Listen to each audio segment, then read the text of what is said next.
board meeting to order. For the Pledge of Allegiance, please stand for the Pledge of Allegiance. I pledge allegiance to the flag of the United States of America and to the republic for which it stands, one nation, under God, indivisible, with liberty and justice for all. A moment of silence, please.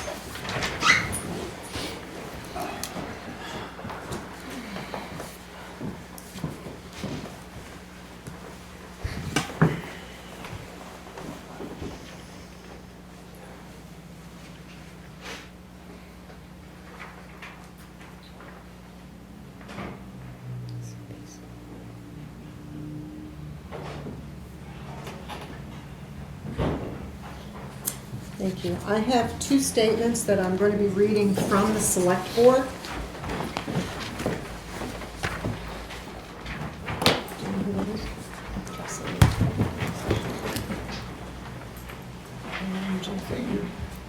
The Littleton Select Board wishes to inform the residents of Littleton that it has submitted an offer to purchase property for a future new town office building. Local governments often make these types of decisions as part of their long-term planning, especially when they need more space for administrative functions or to improve public service. Littleton voters approved the March 14th, 2023 non-binding warrant article in favor, 560 yes, 311 no, of moving forward with the potential of building, purchasing, or renovating an existing town building for a permanent town office. The property is located at 50 Pleasant Street in Littleton. The building is owned by Northern New England Telephone Company or Consolidated Communications. It has been used as a regional switching station and administrative offices for the telephone company for many years. The phone company plans to lease the basement area for several years after the sale. The main level of the building is approximately 9,300 square feet. This area would be used for the new town office and meeting room space. The building was built in 1948 and has been well maintained throughout the years. It offers an incredible opportunity in terms of location, parking, and current and future needs. The property is currently listed for sale by Mary Doherty of Badger, Peabody & Smith Realty for $650,000. If negotiations are successful, the Littleton Select Board plans to present a warrant article in 2025 to seek authorization to purchase the property, appropriate funding for design services, and approval of a long-term lease agreement with Consolidated Communications. If approved, the Select Board plans to develop renovation plans and cost estimates for consideration by taxpayers in 2026. For additional information, you can contact our town manager, Troy Brown. Linda, can I add a couple things? No, Brian, not at this time, please. Okay, I just want to talk about how great a building it is. Okay, not at this time. The second announcement, the Select Board announces the hiring of Great River Hydro, Moore Special Legal Counsel. The Littleton Select Board is pleased to announce the hiring of Christopher Bolt of DTC Lawyers to assist in evaluating the tax implications of the Great River hydroelectric facility. This decision comes after careful consideration of the complex nature of evaluating energy production infrastructure in the town of Littleton and the need for expert advice to ensure fair and accurate assessment of GRH. Attorney Bolt has extensive municipal law experience in energy, utilities, and environmental matters, which made the selection process easy. The Select Board desires to develop a clear, data-driven understanding of the fiscal impacts on both the GRH facility and the town of Littleton, as well as ensure the town follows relevant taxation laws and regulations. The Select Board are committed to an equitable and defendable process that will help the Select Board make informed decisions that balance the needs of the community, the facility, and the local economy. Further updates will be provided as the evaluation progresses. We appreciate the continued support and engagement of our residents as we move forward with this important matter. Thank you. The next thing on the agenda is the public hearings, the transfer of land between the town of Littleton and Jackson Street Rentals. And that is a public hearing that will start at 5. 5:06. 5:06. Carrie, you gonna keep Yeah. time? Sure. I enjoy that task. I do. So if you want, Madam Chair, I'll speak to this matter. Yep. Joanna, who was not able to attend here this evening, she's been leading this effort, working with our planning board, our conservation commission, our legal counsel. This is our second public hearing on this matter. And what it's doing is addressing the transfer of land. And we constructed a parking lot at Jackson Street. We discovered that we needed to adjust the lot line. In doing the survey work, we had, what was it, 300?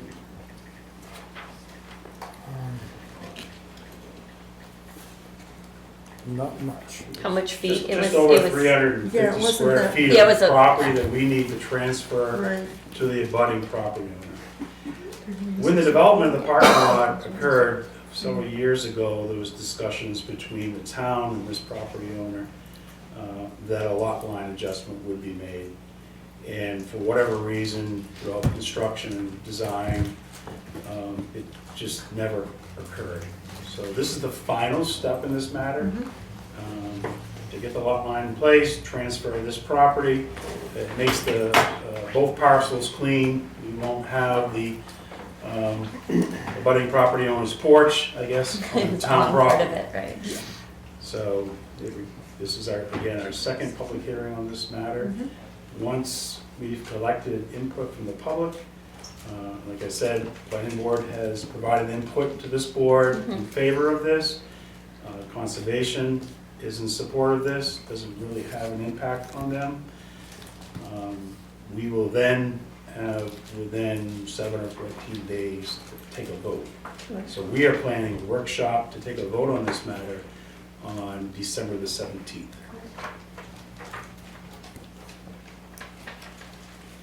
So is there any questions or comments from anybody in the public? Lynn? The original project that was to take down the old Strain building, that has been one of the most phenomenally successful projects for the town of Littleton to address the parking needs of downtown Littleton. And what you're trying to do here will finalize the meets and bounds and all of the stuff, Right. so that moving forward, there's no lingering issues there. You took an old horse barn, tore it down, had addition by subtraction, and it was a phenomenally successful thing. And it's long overdue. Agreed. Thank you, Brian. Okay, anyone else want to speak on this? Okay, we will leave that open For 20, right? for 20 minutes, Okay. 15 minutes. 15, okay. The next one is the fire department, the acceptance of hazmat supplemental grant in the amount of $12,152, and that is at 5:09. Okay, Chad, are you doing this, or is Troy on the hot seat again? No, I'm off for a couple. So these are some Homeland Security funds that the state had. And the purpose of this grant is basically just to cover wages, so overtime or backfill for firefighters attending approved hazmat programs. And the bigger one that we're looking at is one that we send, we've started to send firefighters to hazardous materials technician. And so it would cover costs related to that. Okay, that's all grant money. Do you need to, any questions or any? Yeah, I've got a question. So, from what I understand, this hazmat program was supposed to be regional. Yeah. And so far, we have a big truck and we have a Tahoe that got purchased through grants that were housing at the Littleton Fire Station. So where the truck is being housed in Twin Mill. Okay. So I've asked a couple of the fire companies if they're on board with getting on this hazmat program, and nobody seems interested. Do you have a commitment from other surrounding towns? So we, along with a number of other communities, signed a letter of intent requesting the fire marshal establish a hazardous materials response district here in northern New Hampshire. We had the organizational meeting for that, and we met the bylaws, which had been worked on by the steering committee, both NorthPac and Twin State members, has been received by the fire marshal and sent to the Attorney General's office for review. That's all part of that process. Some towns are choosing not to opt in, and I'm honestly a bit surprised because this project started prior to me being promoted to chief, and I wasn't directly involved with it then. And you know, the conversations that were being had as I was being read in and brought up to speed is that this is needed and desired. So it has been a bit interesting with some of that.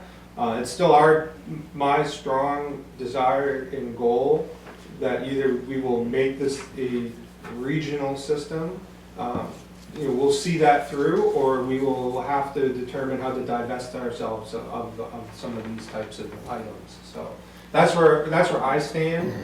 Today, a town that chose not to opt in called us because they have a hazmat issue going on, and I'm hoping it opens their eyes to some of the risk involved. The cost is not a lot for each community to join. It's similar to our mutual aid dues for either just belonging in Twin State or NorthPac. So, but that's certainly something we're cognizant of, we're still working through, and I don't want to be, I will not be stuck, Littleton will not be stuck as the hazmat responders for the North Country. It's not our role. We're happy to participate and help and be well trained and prepared for instance here in Littleton, and help neighboring communities like we do for anything else, but it can't be on us. Right, so the two vehicles we have, are they registered through the town of Littleton? They are right now because it's the only option. As soon as the district is approved, our goal is to come to you with a process approved by the state to transition those assets to that district. That's been the goal. And the insurance is on Littleton right now? Correct. You know, we're able to get some reimbursements for various things. We're also able to access the training money a lot more easily because it's in our control. So we've just recently took about $6,000 to reduce payroll costs for hazmat meter training programs, and we're going through some of the other stuff as well. So there has been some expenses borne by Littleton. I wouldn't say a tremendous amount. You know, one that's had an impact, operationally in the budget, but there have been a few small things. Yeah. So my worry is that this ends up in Littleton's lap, with nobody else getting on board. And then it's up to the taxpayers to foot the bill and to replace the stuff that gets worn out. So I'll make this commitment to you. You won't see me add that stuff to any of those items to the Littleton CIP. Like I said, I'm not interested in Littleton owning this type of equipment. We want to participate with other fire departments and kind of share that load. We have a lot going on in Littleton ourselves without trying to be responsible for everything. So that's my position on it and my commitment as long as I'm involved with any of it. Just seems like we're committed now. Yeah, I mean we've been committed to a certain degree for a while, but I believe that the state understands that we're still in the capacity building section of trying to get this all organized. And as this has been a lengthy process, people have come and gone, from the table as leadership has changed in departments and so on and so forth. So it hasn't, myself included, I was new to the table. So there has been, with that has brought some different perspectives. But I'm not, like I said, I'm not at all interested in Littleton being a hazmat team for the region. That's just not something that we can do. Thank you. Do you have any questions or comments? Okay. Anybody in the audience want to comment or add to what Chad has already said? Okay, well, No, Diane. Oh, Diane. sorry, Diane. I That's didn't see your okay. hit. I didn't see your hit. Okay, that was it. So you said that you don't plan on being the responder to other communities for hazmat. How can you prevent that from, if they call, don't you have an obligation to respond? Well, so something actually a little bit different. I said, we're willing to help our neighbors like we would need help in a similar type incident and have access to help. But what we're not interested in is being the team and being on the hook for an automatic response. The idea is that each department participates with training. They have members that attend, so they have innate capacity on their own, and we pool some resources. The second grant we'll talk about has things like dome covers, clamps for bulk transportation tanks. You know, those will be available if when one tips over, somebody just goes and picks it up where it is and brings it to the scene. So more, but we're not, so I'm not saying we won't go on hazmat calls to other communities. What I'm saying is that we won't be automatically responsible for hazmat incidents in the North Country. So I have a question, Chad. So this will be separate. You have mutual aid now when there's a Sure. fire or whatever. So is the hazmat wrapped into that as mutual aid, or is it a separate piece of the mutual aid? So when we looked at it structurally, there was a number of challenges. For instance, just using Twin State to do this. Twin State includes a number of Vermont towns. Vermont has a great statewide hazmat system. New Hampshire does not. We're very local control, and we are in the area known as the Great White. We're off the grid for hazmat in New Hampshire. And so we couldn't just take, which would have been, was the initial objective in this, was to kind of take Twin State and we'll do the hazmat through Twin State. We quickly learned that that really just wasn't gonna work. And previous chief reached out and with NorthPac created a steering committee to see how we could do this all together. Right. So NorthPac also includes some Vermont towns and actually Maine town. And what we determined at the time is the best step forward would be a separate district that would be responsible for these types of things. This is typically how it's done in New Hampshire. It's how it's done in the Lakes region and capital area. It's how it's done in the Southwest. It's how it's done in the Keene general area. I think that's Southwest. And it's how it's done south of Manchester. So it's all done through these similar districts. So we just took that model and said, all right, we're gonna use that same model up here. Okay. All right. So any questions? All right, we'll leave that open for probably another 10 minutes. Yeah, we still have a couple minutes on the transfer of land, so Okay. we can start. We will probably end up interrupting you on this one, but that's okay. The last public hearing is the fire department, the acceptance of hazmat Homeland Security grant in the amount of $25,000. And that's at 5:01. 519, I think. Sorry, my phone just decided to Could be wonky. be wonky. It's Yeah, currently 519. It's 519. So this is part of a allotment the state gives to hazmat teams annually. And this is really still capacity building for us, mostly static type equipment like those dome covers that we talk about, stuff that doesn't necessarily require maintenance or if you use it, you're gonna bill the company because you bolted it onto their truck type of thing. So in order to get these grants, we already have a hazmat team established, and is that Littleton Fire and Rescue? No, I would not say that. But we have to have an established team in order to get the grants. So we have a team made up of members of various fire departments. Some of them are Littleton firefighters. Not every Littleton firefighter. In fact, not many Littleton firefighters would be considered hazmat members. So we are operating under a joint agreement between the mutual aid districts in this interim period until we were able to finalize the organizational structure through those bylaws. So that's basically how it works. So we have limited capability. There's different levels of hazmat teams, level A being the highest. We will not be level A. We are not level A, but we can deal with a lot of things at the level we're at, which is basically just try to slow and stop and lessen the impacts of hazardous materials incidents. So. We're at 5:21. So I know with the dispatch, they charge Excuse us, I'm sorry. To close the public We hearing. need to close the public hearing for the transfer of land, 521. Yep. I make a motion to close that public hearing. One second. Okay. All in favor? Aye. Aye. Okay. Interruptions, sorry. There it is. So we can open. The next one. Motion to approve. Yep.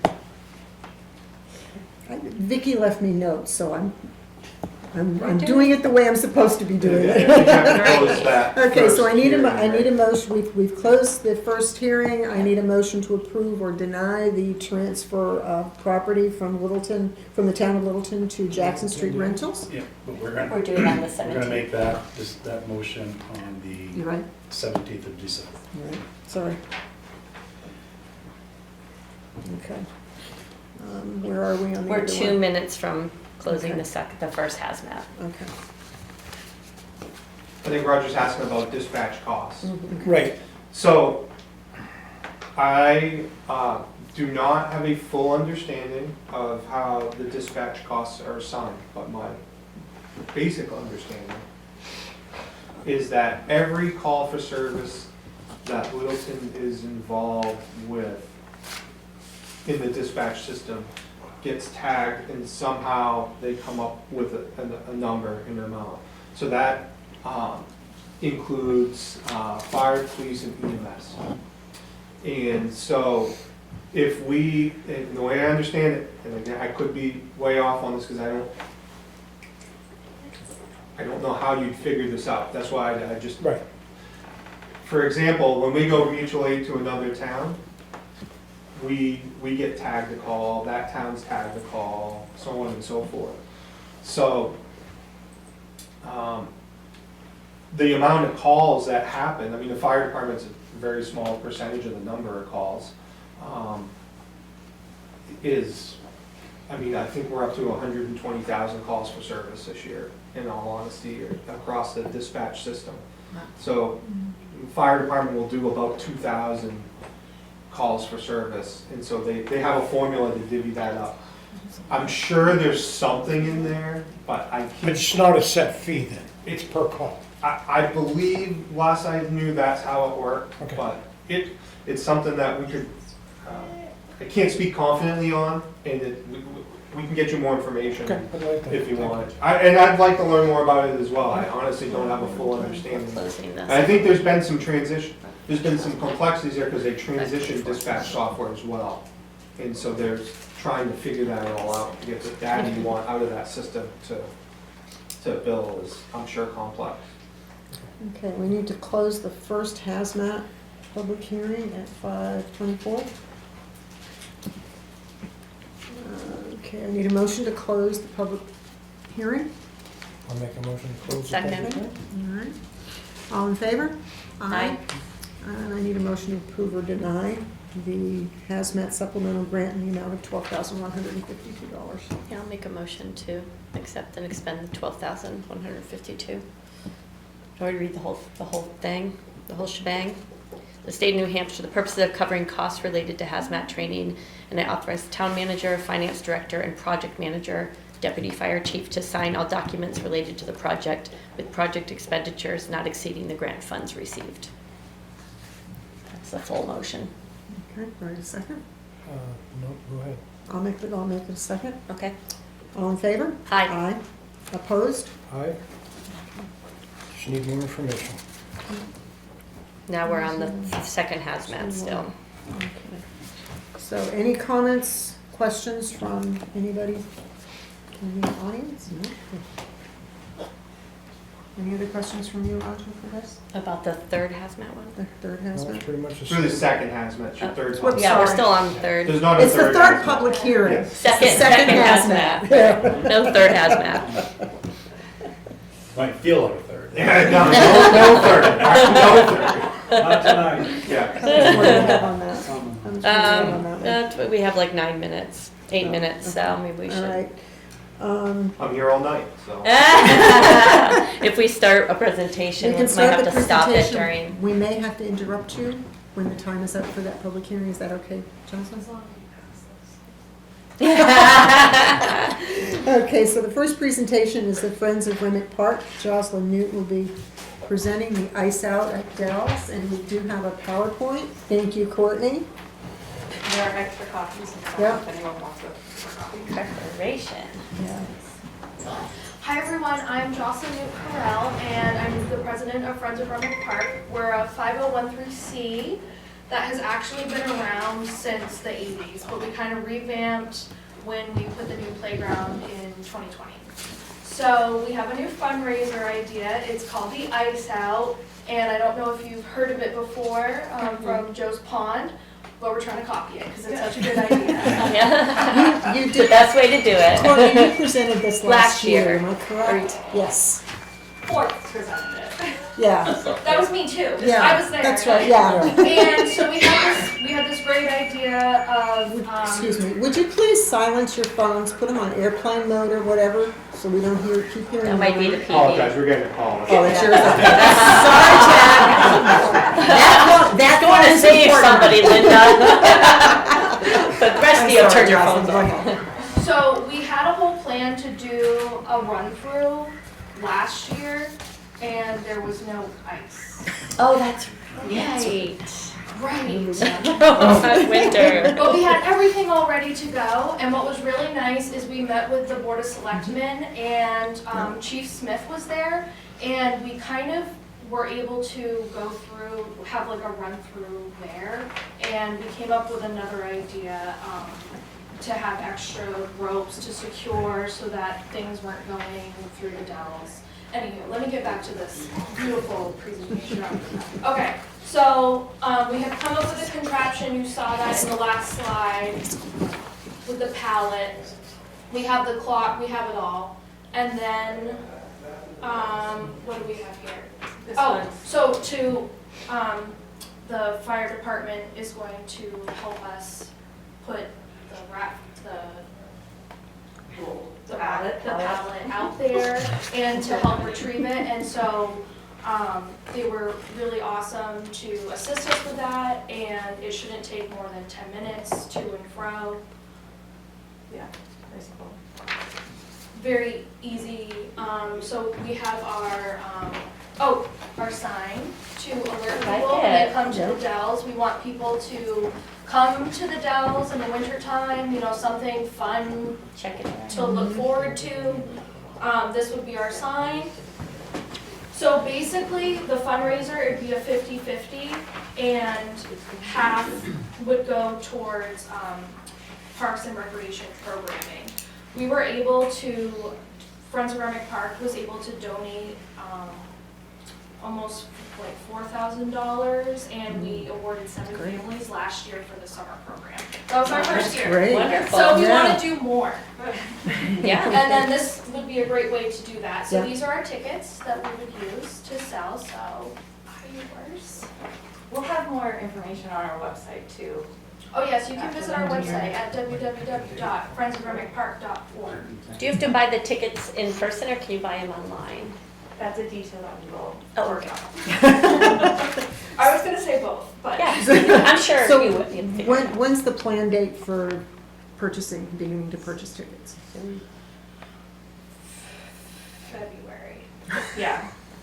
We would ideally start purchasing tickets once it's out on the raft. Yeah. We'll Oh, have yeah. like, A launch party. yeah. So you're looking at Or ribbon February, cutting. putting it out there on February? Yes, if the ice is safe. So it has to be 4 inches. Yeah, and that's Right. something we would coordinate with the fire department. Okay. Yeah. But keep us apprised of it, because we can also announce it Yeah. during a select board meeting. Yeah, This for is the sure. weekend that I you wanna buy guys tickets. are headed out, and, Yeah. buy your tickets and such, so, yeah. Yes. First time. So you're just picking the date you're thinking it's falling then? And then Yeah. whoever falls, what if multiple people pick the same date? Do you have to put a time? You have to- Oh, it gets real Oh, yeah, there's- detailed. I've never done one of these, I've heard of them, sounds cool. Yeah, That's we'll amazing. roll out some more information. Yeah, But fine. last year it was left with, okay, you can do your test run, but there was no ice to do a test run. So Right. we just want Yeah. to make sure this year we're still in a position where we are good to go to put it out on the ice and move forward on it. Yeah, I think this is gonna be your year. I think it's gonna get cool. I like these kind of fundraisers, they're fun, you know? I don't know, and it lasts a while, so Out in you, nature. yeah, Yeah. right, you're out there, you're checking it, bringing the kids out, To it's cool. support the children. Yes, and it's, right, it's a Yeah. good, Yeah, I like that idea very much. We meet the first and third Tuesdays of every month. You want to join? And yeah.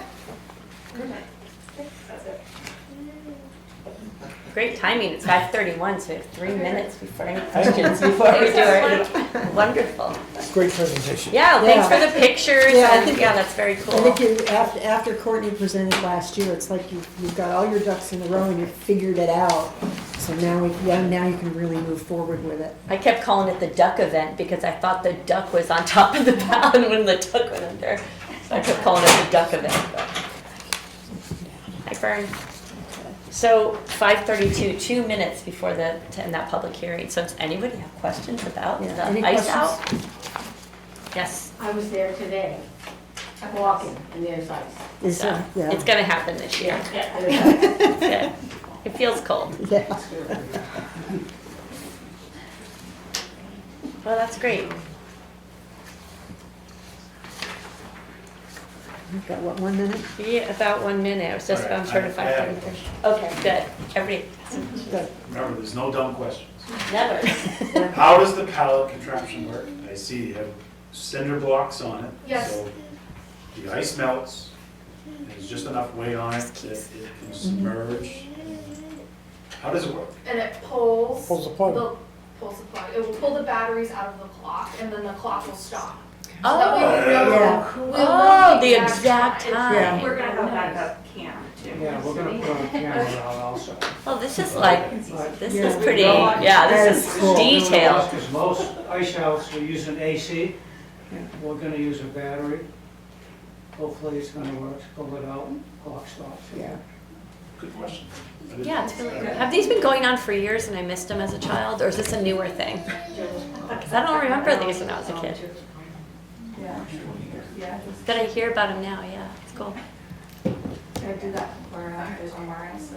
Yeah. I mean, always take good ideas from other towns and make them your own. Why not? Why reinvent the wheel, you know? Perfect. All right, we're basically, by the time we go flip our page, it'll be 5:34, and we can do this last one, All right, the last public. The second public hearing for the fire department, acceptance of the Hazmat Homeland Security Grant Award of $25,000. Motion to close? Yeah, I'll make a motion to close. I'll second it. Okay, all in favor? Aye. And a motion to approve? Yeah, I'll make a motion to accept and expend up to $25,000 from the state of New You're on. Hampshire, Okay. Homeland, for the purposes of covering costs related to hazmat equipment, supplies, and training, and authorize the town manager, finance director, project manager, deputy fire chief to sign all documents related to the project. All right, I will second that. All in favor? Aye. Aye. All opposed? All right. Okay, we are done with public hearing. 2-1. All right, those are done. Next presentation, Ryan Ward wants to do a presentation on the Ward Dam. Now, you're gonna be as entertaining as Jocelyn was, right? Well, I'll tell you, the young fella here, one of our youngest constituents, right A there, young gal? Yeah. can't be as entertaining as he is. She is adorable. She is absolutely Do I need adorable. to? No.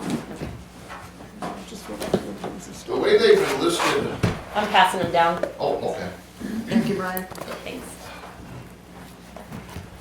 When I came to you originally in concerns about the largest tax increase in the history of the town, which was $4 million, which was then cut back through paying, reducing costs, I said I would be back in hopefully make some positive recommendations the town can do. Johanna was very helpful if you open up to the spreadsheets here. These are the spreadsheets from 2020 through 2024 as generated for building permits in the town of Littleton. All of these? Yes. Okay. And New Hampshire has a assessing process where historically the town manager manages everything. He doesn't manage the assessing process. You Right, guys are the assessors. we are the assessors. So you are responsible for managing it with assistance from the town manager, but it's important that you know, my 25 years of economic development, I followed this stuff. Then when I got sick, I lost track. Because in economic development, what you're always looking for, jobs, payroll, and tax base. That's what you seek to do. So what Johanna put together here, and I urge you all to memorize this. Is there a quiz tomorrow? So the test will be Monday morning. Have you memorized it? Yeah. So anyways, this shows, what it shows is a tremendous amount of activity and investment in the town of Littleton. And people are upgrading their homes, they're building new homes, the commercial sector is engaged, and Littleton is a very fortunate town. We've had time periods where you probably would have had half a page in some of the activities. To give an example, from about 2010 to 2020, or somewhere around that lane, after the 2008 Great Recession hit, Littleton's number of houses that it built dropped to 4 a year. And that was very similar to other places in the area. It wasn't just Littleton, it was everywhere that houses stopped getting built. Now what Johanna has shown here, and I urge you to check my work and count the things, was in the 5-year period from 20 to 24, and 24 isn't over, hopefully 6 more building permits for houses will show up. But Yeah, maybe. anyways, we're getting down towards the end, was that 80 houses were built in Littleton, Between, in that 5-year period, or That's 4-year? 220 on. Yeah. So that's a lot of activities, and then there's, as you see listed here, all of the porches and decks and additions and all of the things that went in that continued to grow our tax base, which is what we want to have, because we want to have a greater tax base, lowers the tax for everybody, and it contributes for that. So the 80 houses was a significant number, because over a 5-year period, during that time period, they would have built 20 houses. So we were building 4 times as many houses that were being done a decade before. So this is a very significant improvement, and it's not the only area of improvement on the economy.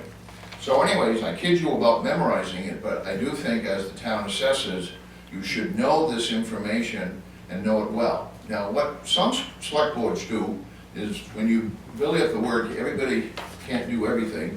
So you try to, and every once in a while, there'll be one selectman that will work with the town manager on the assessing so that they can have it right at their fingertips, so that if there's any questions that the other selectmen have, they can offer blah, blah, blah, blah, blah.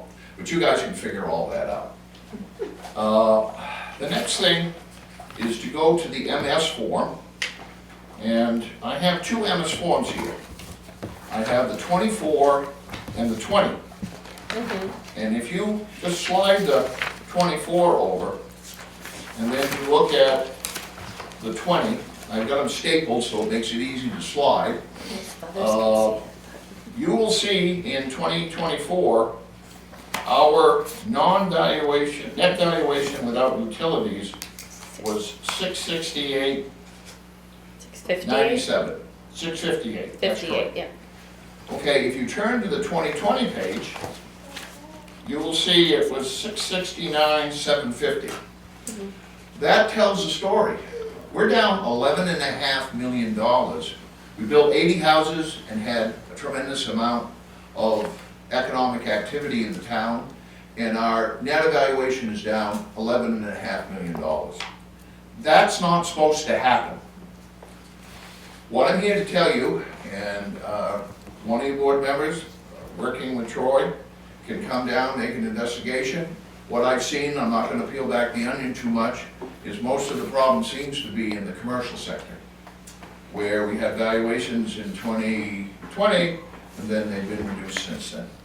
So We're not supposed to go 4 years and lose an $11.5 million worth of tax base. So for all intents and purposes, the assessing process in Littleton is broken. And we're going into a reval, it needs to get fixed. And the way you fix it is having new professionals to handle the work that needs to be done in the field to come up with evaluations. And you as the assessors, with input from the town manager, have to come up with the new people to do that. Because this has been an absolute disaster since 2020, for us to be $11.5 million down after building 80 houses and not, and you've seen the list that Johanna put together. So it is imperative that you fix the assessing process in Littleton before the reevaluation occurs later next summer. And they're all gonna kind of be going simultaneously. So Troy, hate to dump something in your lap, but this is a problem, and I hope you will address it. The next item that I have, if you want to turn the page, is Laurie put together, for the budget committee, put together a rather interesting chart that tried to predict what our tax base would look like in 2025. And she did a good faith effort to basically come with it. I think that her numbers are low. I think some of the prices that are being sold for properties up at the top of Mans Hill. I spoke at the Economic Development Corporation and said that basically Mans Hill and Broomstick is becoming the Sunset, the Sugar Hill of Littleton. There's $1 million houses being built up there, and which is good, because most of them are second homes, and it's great. It's going to be great for our tax base. But if you look at residential land in 2024, land is at $80,330,970, and Laurie has it projected to go to $154,482. Then you go down to property, buildings. In 2024, it was $342,823,771, and it's going to, no, excuse me, it's going to go to $659,276. I think it's more likely to double to about 6.8, if not higher, maybe 60%, because as you know, because of the equalization issues that Chief Smith had to do when he was town manager and you selectmen had to do, we're underassessed by 40%, and then Laurie's been told by the state that we're actually underassessed by 52%, and that goes through 24. That doesn't go through 25. We got another year of the being underassessed before we go. So Underassessed by 48, 48. Okay. because we're at 52% right now. Right. Okay. Well, there's another year. So if you go 8%, just like you did before, you're Okay. going to be down to 44. Yeah. So That's it's a major concern. Brian, Yep. I don't know if that's correct. What's that? I don't know what this another year is. In 2025, this town is gonna do a revaluation Yep. process. Yep. In 2025, those values should be as close to market value. There will be no equalization. Yep. Okay? Yep.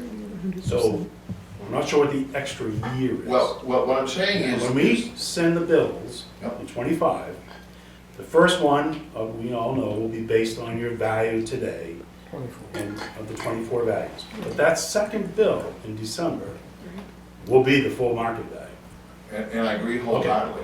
What I'm saying is that the number and the time of period was April 1st of 2024.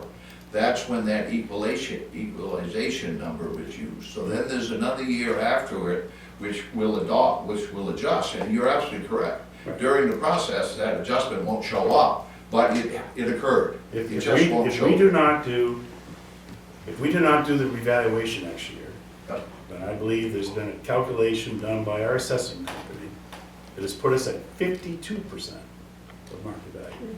But that's as of 24.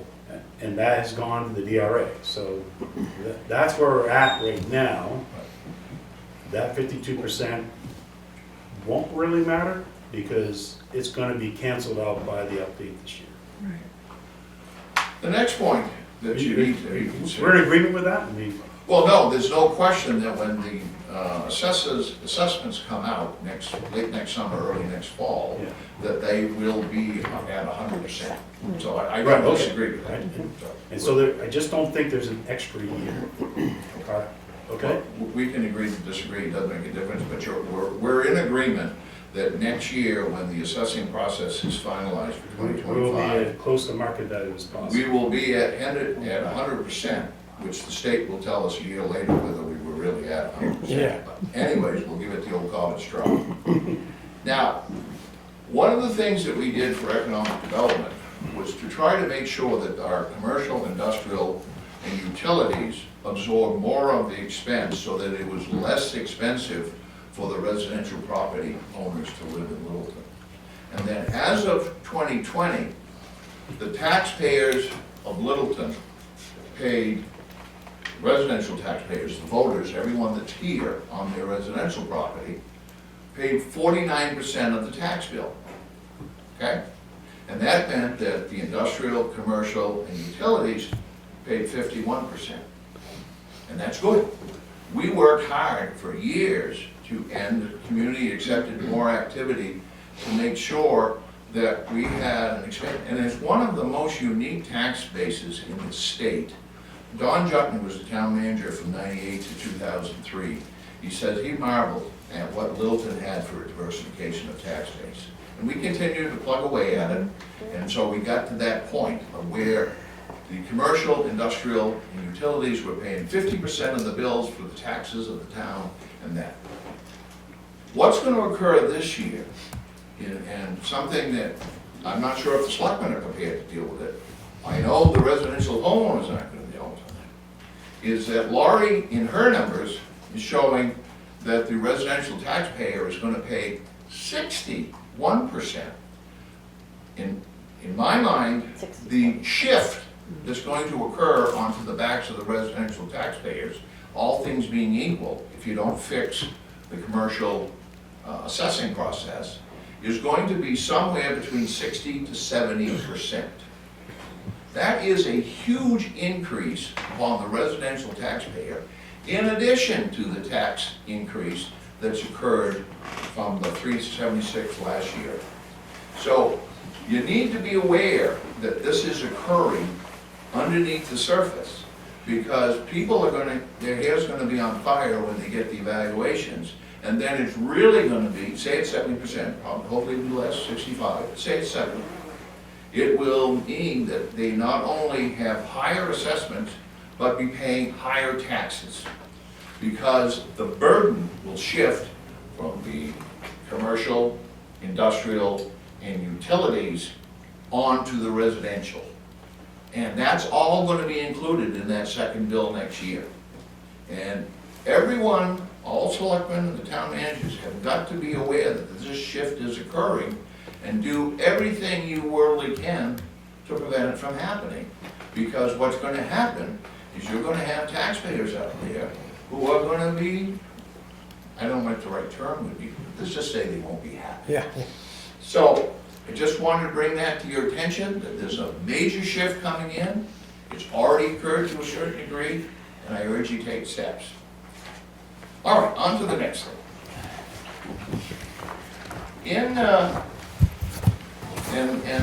Laurie was very helpful in getting me the tax rate breakdown that occurred as set by DRA every time the town set their taxes. That's on the next one.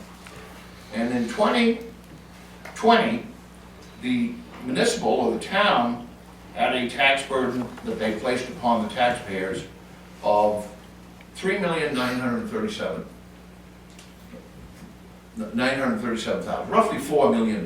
That's how much the taxpayers of Littleton were responsible to fund the municipal portion of the town.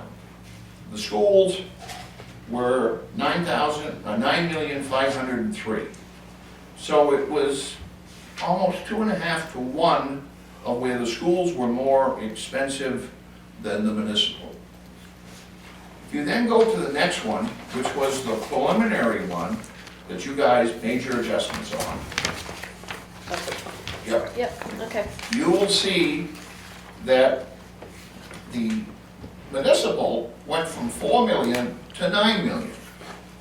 And the school went from 9,500,000 to 10,321,000. So the municipal cost went up $5 million in the 4-year period, and the school went up 800,000. Now, I don't know the different formulas and different things coming and going, but there's been a tremendous increase in that. Now, you decided as selectmen to buy down the tax rate to the tune of 800,000. You used surplus and then reducing the overlay, and that gets us to the next one of 2024. So that shows what taxes is. It dropped to 8,200,000 and 10. But that was because there was a one-time only money that you used to buy down the tax rate.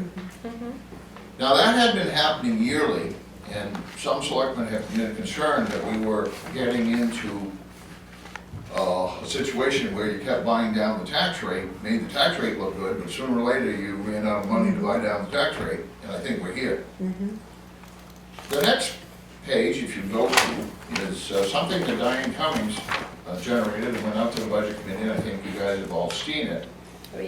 Oh, yeah. And what I've underlined is that there's a $4.64 tax increase for a 2-year period, 23 to 25, if the proposed operating and warrant articles are approved.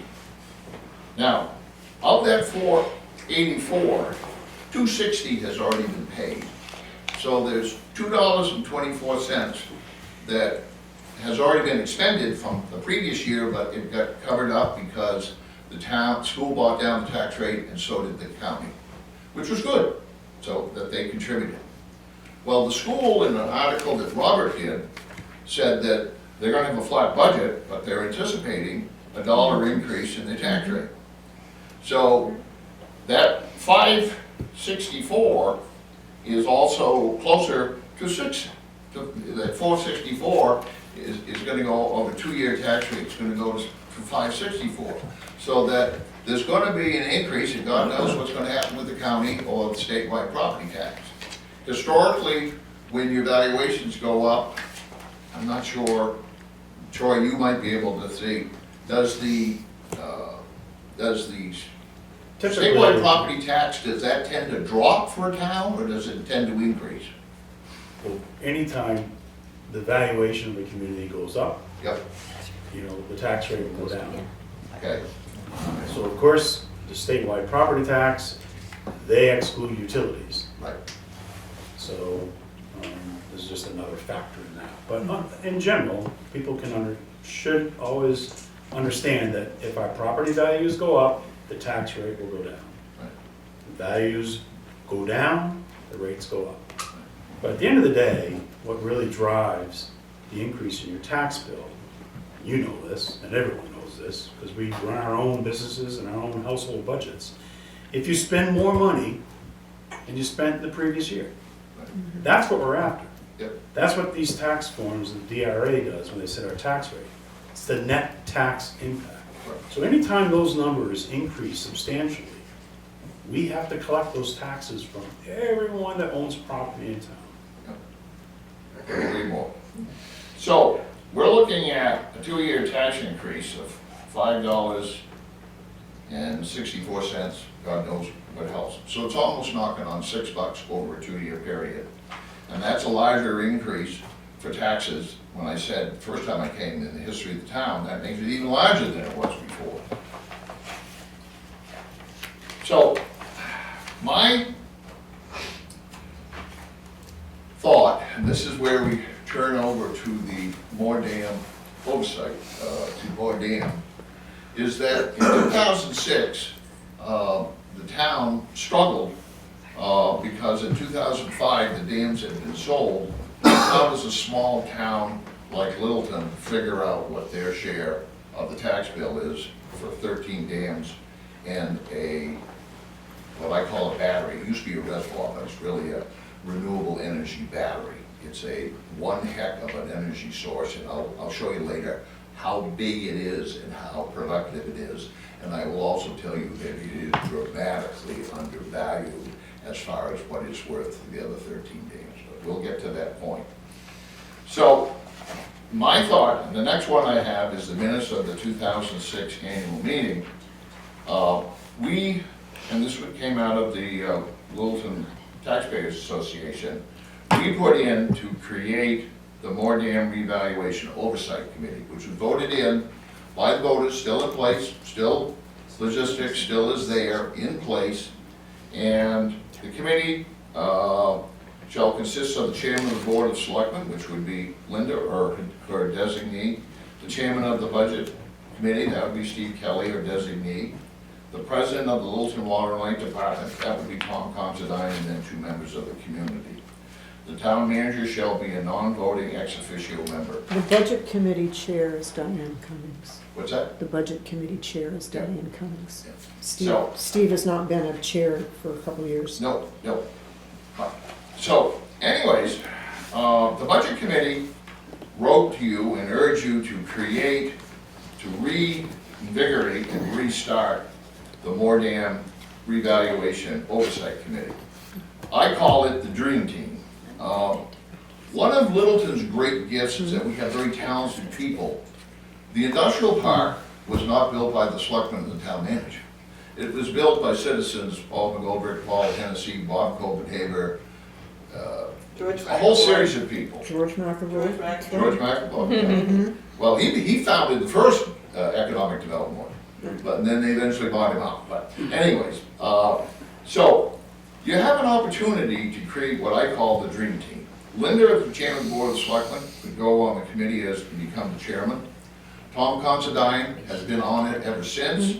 His knowledge about electrical issues and values is unmatched in the town. Don Craigie is a former selectman and water and light commissioner.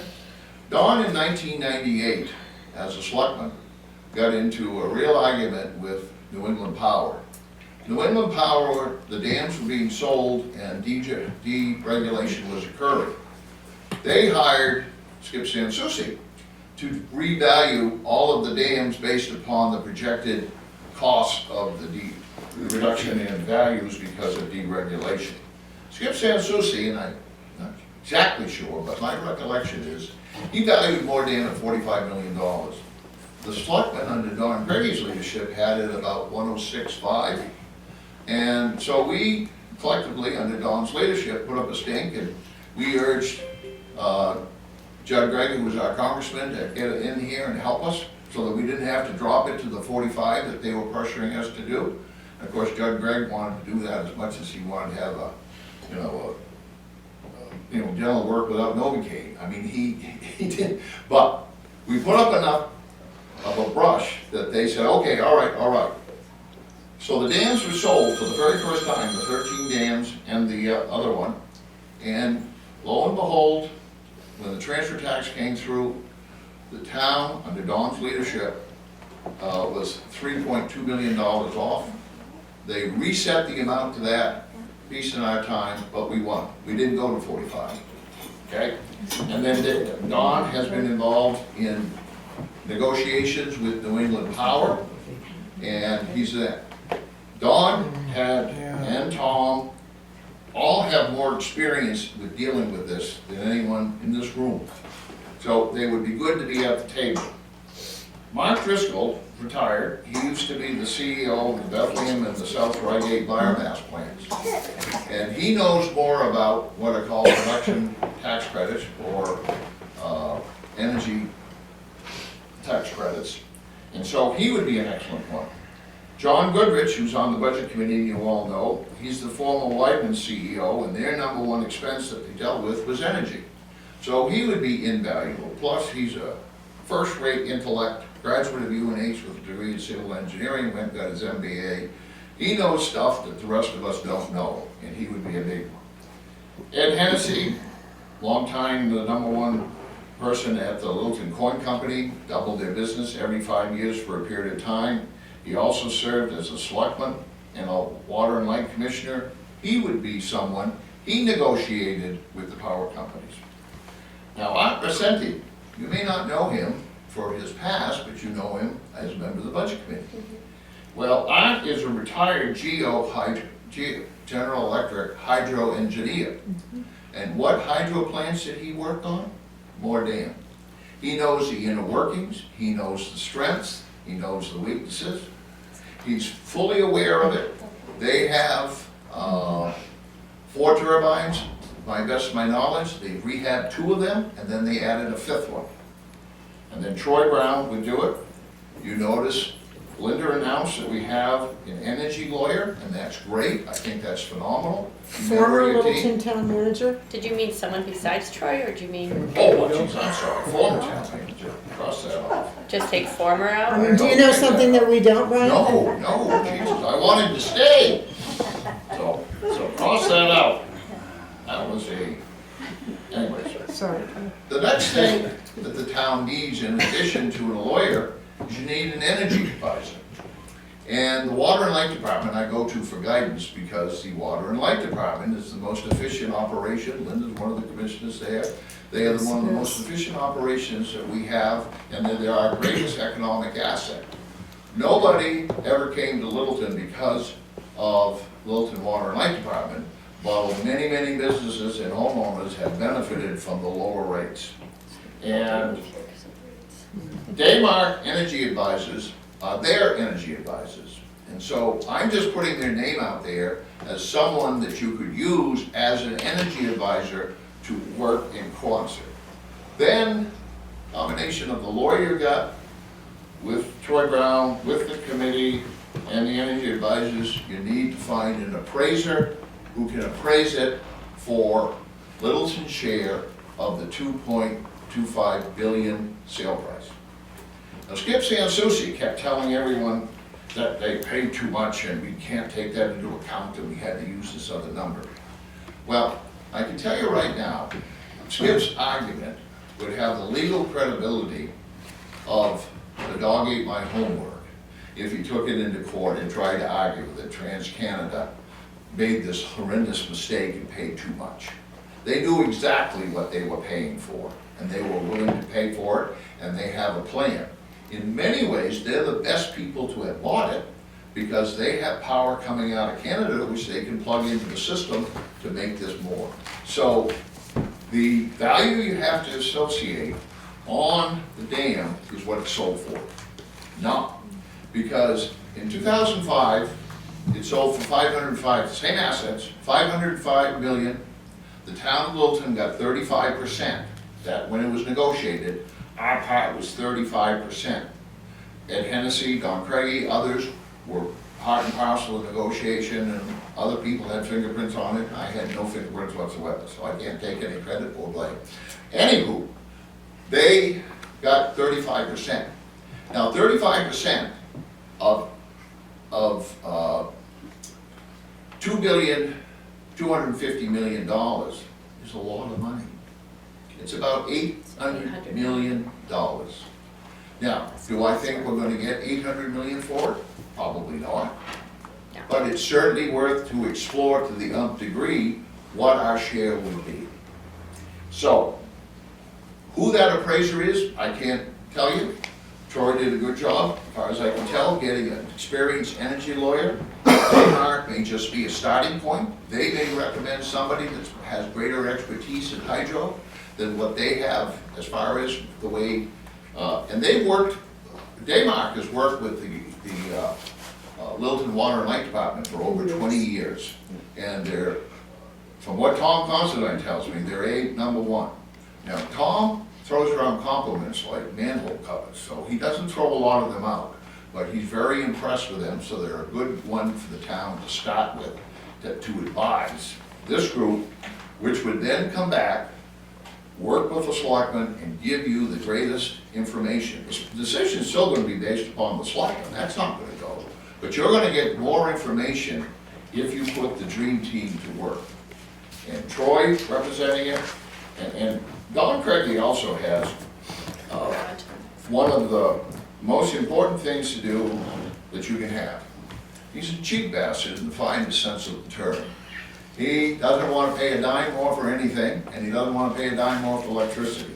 So he will certainly represent, as will the others, the interests of the taxpayers. Brian, so you, I mean, obviously you're aware, we just spent time last Friday interviewing Mr. Bolt, Yep.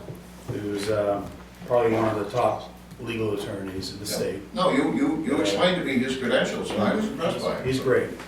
And you need to understand, I know you understand this, but this is a very highly technical area. Yep, Determining a value of a facility like this. yep, And there's limited people yep, in the area that can do that kind of work. Mr. Sansucci is one of those ones that do it. There are other companies that exist that can do this work. good, And whatever number is determined to be assessed by this board, as you said earlier, they are the assessors, they are the ones that are going to determine the value of that dam. right, That needs to be defended. yep, Someone needs to have the expertise to determine what that value is, yep, and they need to be prepared to go through the process yep, of the appeal process, which can be all the way to Superior Court, right, right? And we're putting together a team that we have our legal counsel. That legal counsel is gonna want to be very confident in the number that the appraiser comes up with, because he knows he's the one that's gonna be defending it. He's gonna be calling the appraiser to testify. right, The appraiser is gonna be putting together a book this big yep, to match what Great River is gonna put together. yep, They're gonna walk into that courtroom. I've watched this time and time again. We get the experts in place, let that process work, let their expertise do the work for this town. That's what needs to happen. These are all intelligent, very qualified people, but they're not gonna walk into that courtroom and defend whatever number they came up with in a committee meeting that they felt this is what it's worth. And I understand this town has a history with putting values on this dam. I haven't researched it, I just heard the discussions at town hall. That somehow, we ended up taking a 10-year bond out to abate taxes $6 million. for over-assessing the dam. So I think we gotta put together a dream team here, best legal counsel we think we can get. We need to make sure that we have an appraisal that can be defended, we believe in, and then we need to prepare to fight for that. And that's where it really matters. We have to believe in a number and we have to fight for it. The dam has already put us on notice. Great River Hydro has already put us on notice that they will be filing for an abatement on this year's tax bill.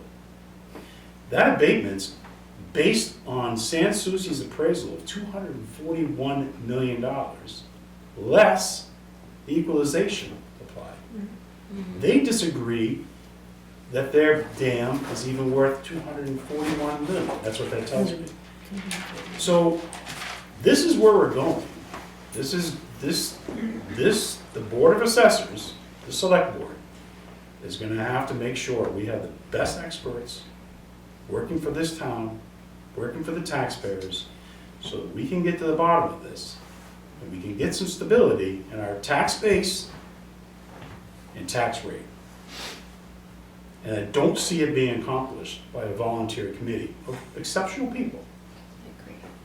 now, You know, you might be an engineer, you might know how to operate a dam, Smart as, but that doesn't mean you know how to determine what the value of that dam is worth. And yeah, there- and I agree But, with Brian, you. yeah, Yeah. let's have a There, chance and there's to- no reason why we cannot utilize these individuals as part of our discovery and as part of our learning process on going forward with the Great River Hydro evaluation. I And- mean, we are doing our due diligence, we have just, we met with their attorney, we have retained them, and as Troy said, we're moving forward with the information we have. Troy, I think So- I mentioned to you, the reason we had a bond issue was a problem, there were two problems. Failure to equalize. Paul Smith and the board took care of that, we took a hit on it this year. And we allowed them to go out 3 years before we went to court.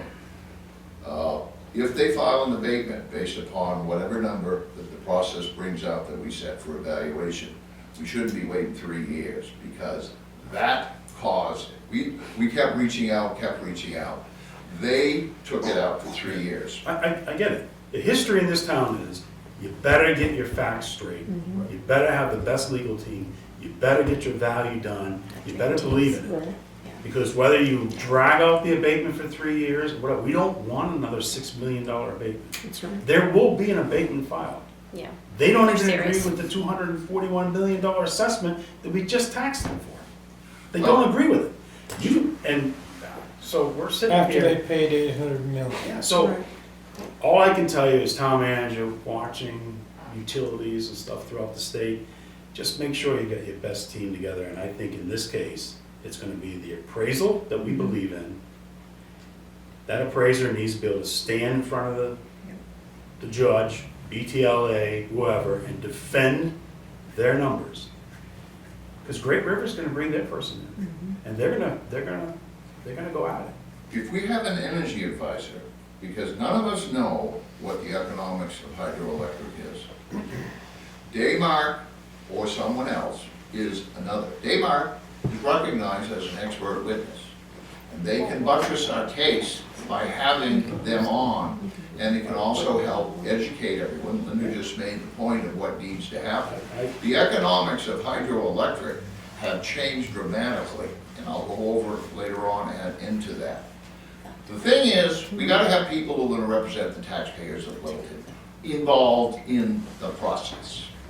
And that's why the original reevaluation committee was set up, was to get that. And that's why I'm recommending that you put together the dream team. These people on the dream team, they're not interested in just attending meetings. They're very busy people and leading productive lives. They want the same things that you said, but they want to represent the taxpayers of the town. And that's where citizen participation involved in the process. The final decision is the selectmen's. We're not saying that's true. But these people on this dream team can all add to the process. Having an energy advisor can help, because your lawyer is going to need to know more about hydroelectric than he does now to be able to do a good job. And I'm really hoping he will. So anyways, We can take it, yeah, we can take all that under advisement, yeah. so the next thing is, I listed Daymark, gave you the paperwork here on them, and whether you want to. Reading at home on that Thank one, you. that's dense. But thank you for putting all this together. Okay. We get to take this home since it's to read through. No, I do. Thank you so Thank much, you. Brian, for putting all There's this, two more these things pieces to go over together. here quickly. Okay, but hang on. The last two documents, I think No. they're trying to talk to you, the chair, on it. Thank you. Okay. I appreciate all the documentation that you've put together for us, and taking the time and doing this, and taking the time presenting it to us.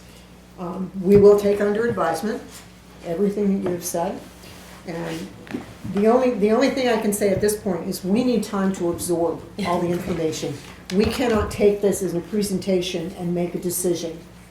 We need to absorb the information we have and then move Sit. forward on that. and I totally support that, I Okay. agree Thank with you, you on that. All right. And just to let you know, the damn people are playing chess. We haven't even started playing checkers. We- So we the understand. idea of we've got to catch up and we've got to put together a chess team, not a checkers team, and that's where we are. The last two things that I gave to you Right. was FERC Daymark and, approval for a production tax credit for Great River Hydro. yeah, I saw those. And then the second thing, which I put a paperclip here, is if you look at the 3 dams in the 15-mile falls, the difference between them. The Moore Dam is an 11-mile battery with 3,490 acres, 223,722 acre-feet of gross storage. If you go to the next one, you'll see the Comerford Dam is a 7-mile reservoir with 1,093 acres and 32,270 acres. It is 1/3 of the size of the Moore Dam. And on top of it, the gross storage is roughly, what the heck would that be? Probably, it's about 9 times less, so it's very small. Then if you go to Comerford, that has a 5-mile reservoir, and it has a surface of 465 acres versus the 3,490, and then the 4,500 acres of gross storage. The reason I call the term formerly known as a reservoir is that is a renewable energy storage producer. In hydroelectric, where they're all moving is to battery storage. They're called battery storage energy systems. We have a natural one that is the greatest one in New England, and it not only feeds Moore Dam, it feeds the rest of the dams. So downstream, those other dams benefit from the battery formerly known as the reservoir. So there's no value been attached to that yet. So what I'm saying is there's a lot of work to be done, and I'm glad you're doing it, and I'm hoping that you'll put together the best team. But this is a task that needs good people being involved in it. And I really hope that you will use these people. You notice my name wasn't included. I can tell you what happened, I didn't tell you why it happened. But these other people have experience in negotiating with renewable power and the power companies. They have experience with the operation of it. They have powers with renewable energy credits, including production credits. They have information, and maybe you're right, Linda. The way to do that is possibly to bring them in and to share what you got, because they know things that none of us know. And they need to transfer those items to you to make the best decision. Thank So you. Troy, I'm with you. Thank you so Thank you. much. Thank you, Brian. Again, thank you so much for putting all the time and the effort into producing the Thanks for letting documents us for keep us. this. It is going to take us time to absorb it. Understand that. What, you're not gonna have the value by the end of the meeting? No. Yeah, you wish. It'll be high. If you do, don't call me. Okay, we have, That's very much. presentation. we have a question. Sue? I've been an expert witness on some major cases with major law firms throughout the country. The attorney is the lead. And I think Troy said that, the attorney is the one who chooses who Yes. the team is. Yeah. And that's what I would And if I could just say. add one Yeah. thing, I'm new, so at these meetings, when I walked in that room and the minute that man sat down, I'll speak for myself, but I think I can speak to everybody. Yeah. He knows what he is talking Yeah. about. Yes. He has gone Yeah. all the way to Superior Court. He named towns. He gave the details of all the people. He knew everyone. He impressed the heck out of me. This guy knows what he's doing in And this he's the department. leader, he is the leader of the team, and he will choose Yeah. the people I that, feel very confident in this man. that can win. And that's, Right. and I've been in a lot of depositions, I've been in trials, Yeah. and as an expert witness, that's, Yeah.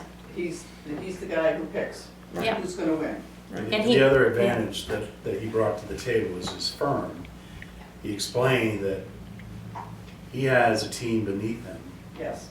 that one day when he steps aside, they'll be easily step up and continue to help Right. Littleton. Because this matter is not going away. No, it's No. not. It's gonna Right. come up every single year, every 5 Yeah, years. he's got a younger. It's gonna That's- be I- continuous. I just wanted to say, that's the Yeah. dream team, the guy, the Yeah. people he picks, Yeah. because he knows Yeah. who's gonna stand up in court, who's gonna win, Yeah. in court, who's gonna be able to back up everything they say.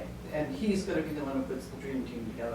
I don't care about all the rest of it. You've got one guy Yeah. who's gonna be the guy that you need to look to do the team. And And that's yeah. been And he knows all the 20 years of players. experience that I've had as an Yeah. expert witness working Yeah. with law firms around the country. Mhm. Thanks. Thank you. Okay, thank you very much. Yeah, thank you. Merry Christmas. Yeah, Merry And I Christmas. will not darken your doorstep through the rest of the year. You staying, No, but Brian, you're only a phone call away. you're staying for the rest of the meeting, or, oh, you're okay. Okay, thank you very much. I've got neuropathy in my feet, so they Oh, don't work yeah. as they should. It's not fun. Hell, nothing works as well. Okay, next on the agenda, we have no You okay? appointments. I am gonna table the minutes since we do not have copies of those to review. For our next meeting. Town manager's update? Okay, got some good news to deliver to the board. I think you'd heard that we were applying for a grant application to have our community designated as a housing champion. A what champion? A housing champion.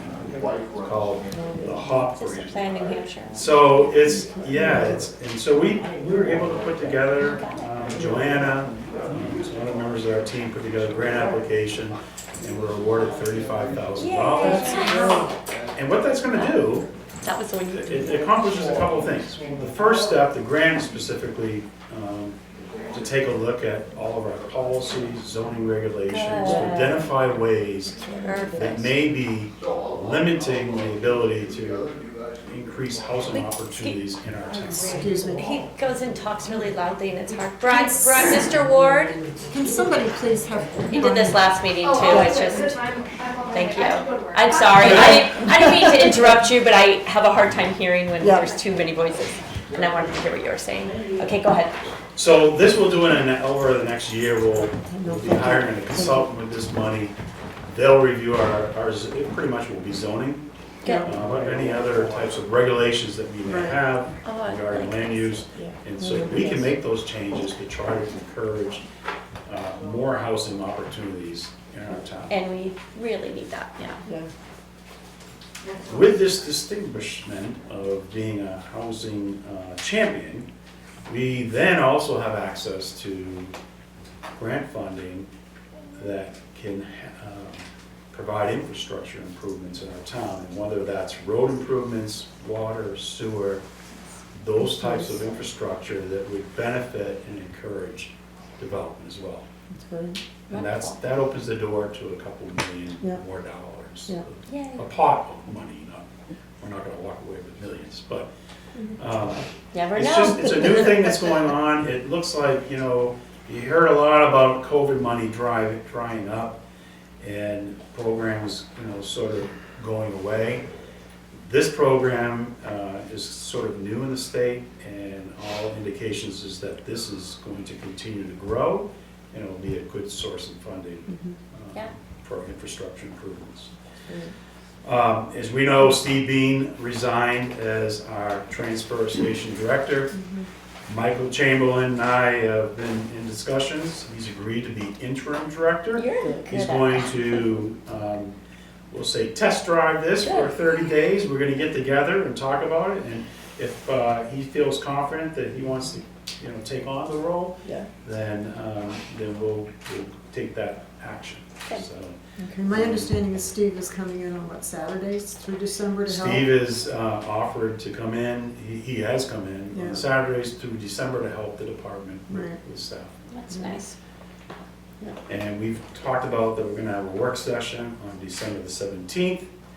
I think that we should, Linda and I were kind of going over schedule and workload. Yeah. We should probably schedule December 30th as a, just hold Regular it in our select board calendar. meeting? As a select board meeting? As a select board tentative. meeting or a work Okay. session, just because Let of me just the look at length that of date. time and things that are going on. Oh, it's a Monday, yeah, I could do that, for sure. Great. Just hold that, we'll see Yeah. where we're at with budgets, warrant articles. Yeah, there's a Yeah. lot things. going on right now. Yeah. And obviously, I got a little ill last week, so I fell behind on a lot of items, trying to play catch up this week. But one of the big things was our budget meeting with Budget Committee last Thursday night. I attended remotely.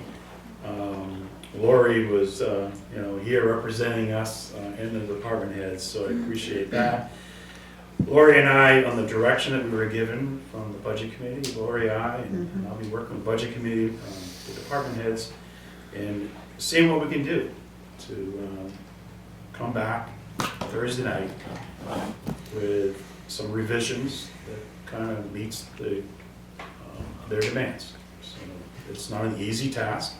I spent most of the day Sunday going through budget documents, trying to see if there's something I missed, if there's a different way that we can fund things, if there are things that we can hold off. I think I made some progress, so that work will continue over the next couple days. And I don't know, I wanted to talk about this evening because, you know, I know these things will probably come together at the last second, so I will keep the board involved, you know, aware. Probably just individually I'll talk to you, but there's not a lot of time between now and Thursday to pull all this together and get the information to the budget committee in advance. I mean, in all fairness, they need, I think, to get the information Wednesday night or early Thursday morning. So that's what I'm doing over the next few days here.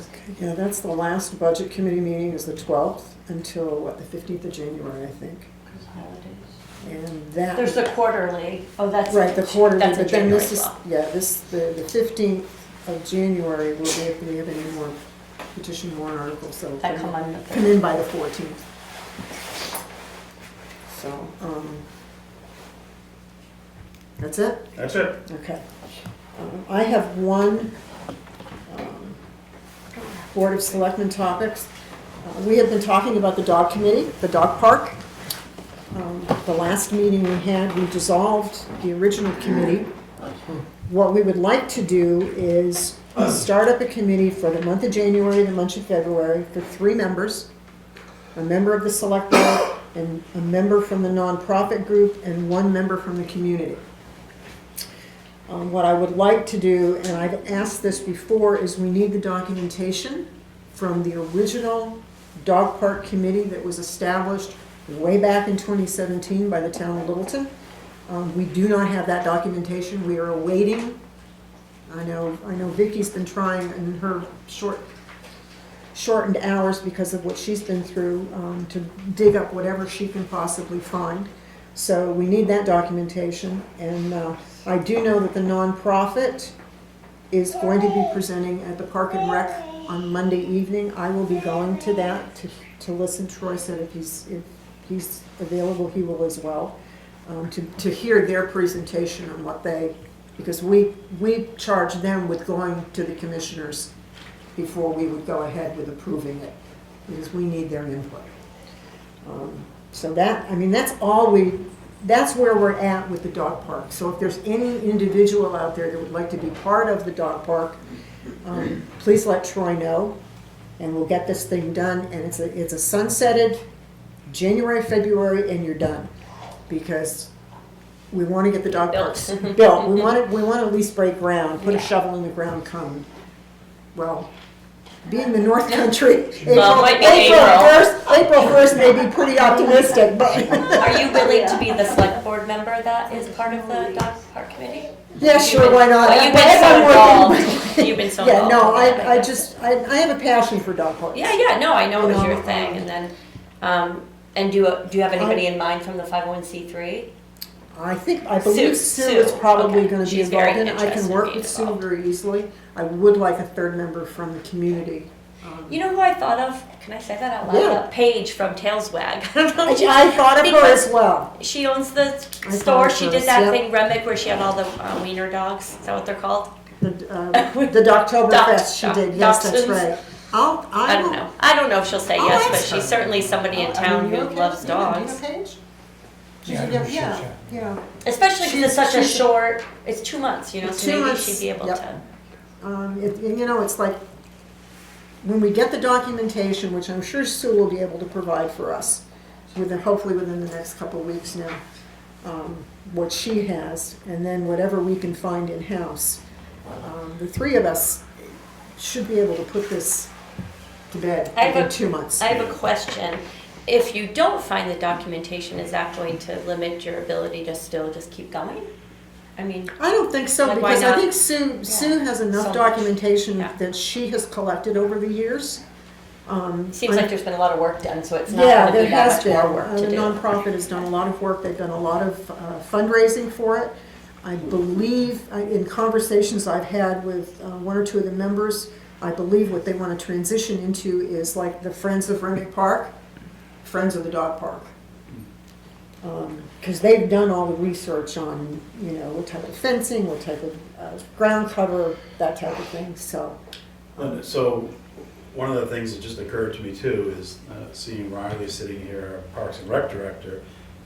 This committee probably, I don't know if Riley wants to be on another committee or No, have but we another could- night, but we We'll should definitely make keep sure her, that. Or she can get the note. keep her in the loop. She's for part of sure. that committee as an ex officio or, If you want. You want to? Sure. Okay, there you go, there's your answer. All right. Put her on the spot. I think a dog they're park gonna, will be there's, really there's nice. gotta be some connection to the Parks Yeah, and no, Rec. you're right. If, You're right. if the location is, you know, going to be Up there, on town property. right. You skipped over. What did we I skip? said we didn't have it. Old business, we didn't have old You're welcome. business or new business, did we? Oops. What a guy. You can go back. What did we miss? What's the comments? I told Riley, you're welcome. She just wanted that. It's one more thing, you know, and it's only January and February. Yeah, quick months. Yeah, you know, 28 days. yeah, and February is a short month. To it. It was just pointed out, I apologize, I skipped over old business and new business, but we have no old business or new business, so, That's I okay that you skipped over skipped it. over it, I think. I okay. got some new business. You got some new business? Yeah, Well, we're gonna put you under Our select board select board topics. topics. Is that okay? yeah, okay. Okay. Yes. Go ahead, Roger. Okay, so one of the things that I'm noticing, somewhere there's a disconnection between the fire department and water and light on the hydrants out in town. So, I have been at my shop for 32 years, and I've seen my hydrant out front flush twice in 32 years. So, the fire department says it's water and lights and we can't touch them. I'm not sure how this is going, but do you have a chart that tells you which hydrants work and which don't? And which have pressure and which don't? He's got the answer. So we don't have a great data on all parts of the system, but what we've worked out is that our deputy chief, Tommy Harwell, will be going around with Kevin from Water and Light, who's the gentleman that maintains the water system, to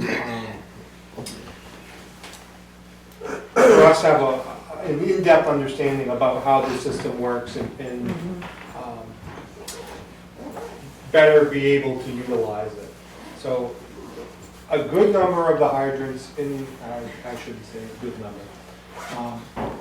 We do have a number of hydrants that are still from the 1800s, right here in downtown, the quarry hydrants. Ninth? And so it is kind of an interesting situation, whether Water and Light's responsible for fire protection in the town, or if it's more of a municipal thing. So we're gonna start with our operations people and their operations people getting together and going out and looking at the system, talking about the system so that we can report back to the firefighters.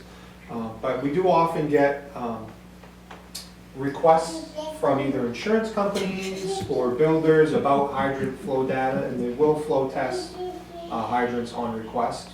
So we've kind of started some of that process, and I do think we probably need a little bit to formalize it a little bit more to just make sure that we're all going in the right direction. One of the areas I'm personally disappointed with, unrelated to Water and Light, is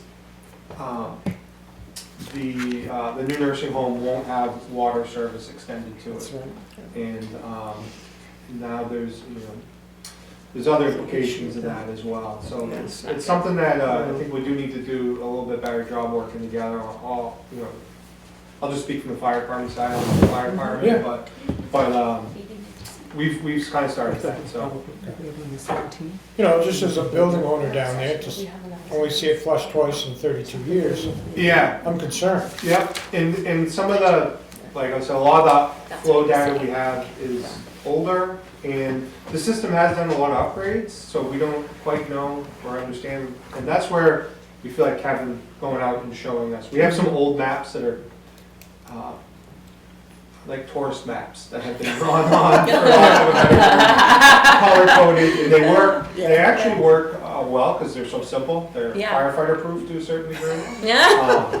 But we do You're trying to say I'm need to spend some more time there. And, maybe I could follow up on the dispatch question and maybe get you a little bit better data about how often our hydrants flush, what type of issues we run into.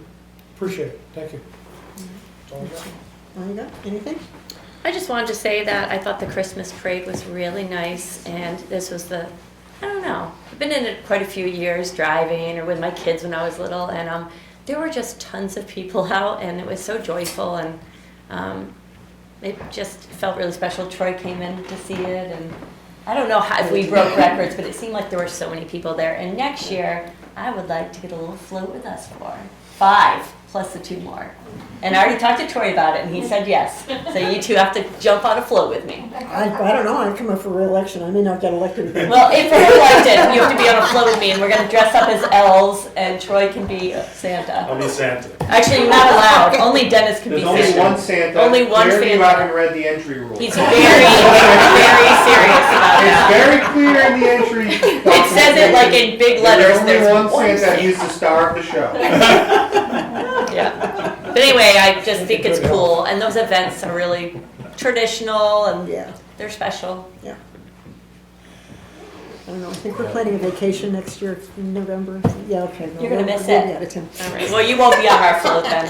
Sorry. Linda, you ask Riley if she wanted to. If she wants to be Oh. on the After you float. join a committee, you Riley. don't ask them to talk. That is one more selectmen's topic. We need to talk about the Toys for Tots. Oh, there you And go. all the work that Riley worked on today. How many pieces, toys did you have? Well, hello, everybody. Being forced to speak against my will for the record. So we are starting Toys for Tots this week. We've been collecting toys for about probably a solid month now, but we've been taking applications since the beginning of October.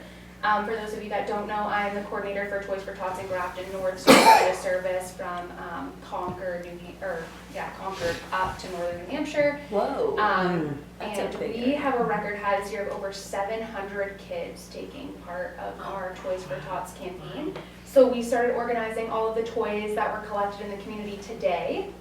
We'll be back tomorrow. We do Shop with a Cop as well. So we have students from Lisbon, New Hampshire, who won kind of the toy collection last year, and they come and join local law enforcement officers from LPD to kind of shop around for all of the toys that we're kind of, we have gaps with.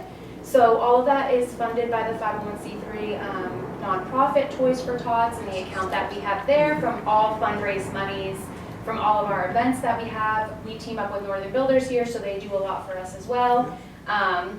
So we'll go out and we'll spend some money, and then Wednesday through Sunday, we'll have all of our families come that have applied with us, and they'll get all the gifts for their kids. So we're excited for a record high year this year, and it's going to set the way moving forward, but it's a great start. Where's the pickup location? Is it Boys and Girls Club? We use All Saints, All the school Saints, church. that's They've good. been very generous to us since 2018, probably prior to that, but I've been involved since 2018, and they've always been very generous, giving us their hall to use. We are still looking for volunteers, so if you know anybody or you want to come yourself, we'll be there for the remainder of the week. You can help in many different capacities. A lot of families need help shopping and stuff and bringing the boxes and bags out to their car, so. What are the dates? As in this Wednesday to Sunday? Yep, this Wednesday to Sunday. We end at 3 o'clock on Sunday, and then we pack everything up. But our goal, obviously, is to give every kid a Christmas and to also really not have any leftovers for toys. We like to spend all our money and give away all our toys, and I think we'll do that this year. So You have over Okay. I wanna 3,000 toys already? yeah, we have 3,200 so far. We're looking for a range of like 3,500, but obviously we have to fill in some gaps here and there, just the way that we structure it. Typically, we range 5 to 7 gifts per child per family. And in so 1 nice. 3-hour period, we have about 100 kids being shot for. So we're looking for 500 to 700 toys being wiped in 1 3-hour period. So Whoa. lots of shopping. That but, sounds fun too. We're happy to do it. We're happy to be the home base for it. So if you're interested in volunteering this year, next year, whenever, please feel free to reach out to me. And we'll get you all set up. Thanks, Riley. Thank It's you, really Riley. great. It's a good thing. Such a good thing. Okay, public comments. Anybody do that? 3 minutes. Courtney? Just that I understand the shorter hours and shorter staffing. However, I just want it noted that Friends of Granite Park, we actually weren't notified that we were to present tonight. It just by happenstance, I saw that Carrie Harrington on her page had posted the agenda, so that's how I found out last night at 6:30 that we were on the agenda. I double checked. Had you requested, or? We had requested, but we didn't receive confirmation that when we would be on. And thank goodness I saw it, because it would have been the second time something like this happened to Friends of Granite Park, which doesn't reflect well on us, but I just wanted to mention it, that it would have been a shame had I not noticed. I apologize. We, obviously, there's a transition of managers, but the real core, the problem is, our administrative assistant, which handles this, has been on leave. Yes. And so we've been really challenged with staffing. It's caused some problems. Yeah, no, I'm thankful. We're quickly recovering. Yeah, I'm thankful that you found it Yeah. and that you presented. I thought if you can put together a presentation like you did this evening, she's- that quickly, She's pretty It good. was up till 11 o'clock. She called me and I was like, just come in, you don't need to have all this present. She's like, well, I know her very well and I knew that she would come in with the next presentation. Yeah. Okay, thanks, Courtney. Anybody else? All right, I'm gonna wish everybody a very happy Christmas. Stay safe out there on the roads. I just saw the plow So I go just down went through by. Main Street. How do you feel about that? get home. Yeah, very Tomorrow good. morning is not supposed to be very easy driving, so please be careful out there on the roads. And I look for a motion to adjourn. I will second that motion. All in favor? Aye. Do not leave until you sign the paperwork. I know I need to please. sign paperwork. And need to tell Troy. Thanks, all chat.